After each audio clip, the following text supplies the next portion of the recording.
বিচার বিভাগকে হাতে রেখে সরকার দুর্নীতি করতে চায় মন্তব্য করেছেন জামাত ইসলামের আমির ডাক্তার শফিকুর রহমান।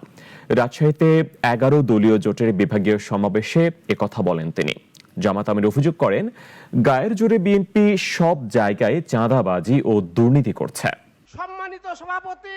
গণভোটের রায় বাস্তবায়ন, জনদুর্ভোগ লাঘব এবং পদ্মার পানির ন্যায্য হিস্যার দাবিতে দুপুরে রাজশাহীর ১১ দলীয় জোটে বিভাগীয় সমাবেশ অনুষ্ঠিত হয়।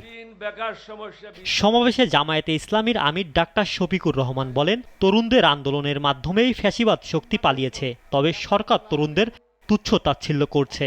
যেদিন এই তরুণীরা সিদ্ধান্ত নিয়ে সামনে এসেছিল, জনগণ তাদের ডাকে সাড়া দিয়েছিল। সরকারি দলের বন্ধুরা তাদের কাউকে বলে শিশু পার্টি আর কাউকে বলে গুপ্ত। লজ্জা, যাদের কারণে আজকে আপনাদের এই গদি, তাদের নিয়ে আপনারা উপহাস করছেন, এর পাওনা বুঝে নেওয়ার জন্য তৈরি হন। সংসদের বিরোধী দলীয় নেতা বলেন, গণভোটের রায় বাস্তবায়ন না করা হলে এদেশের জনগণকে অপমান করা হবে। সরকার গণভোটের রায় বাস্তবায়ন না করে জাতির সঙ্গে গাদ্দারি করছে। বিচার বিভাগকে নিজেদের হাতের মুঠায় রেখে আগামী দিনে আপনাদের আকাম কুকামের প্রতিবাদ যখন জনগণ করবে, তখন সেই বিচার বিভাগকে অতীতের ফ্যাসিবাদী কায়দায় জনগণের বিরুদ্ধে আপনারা কাজে লাগাতে চান।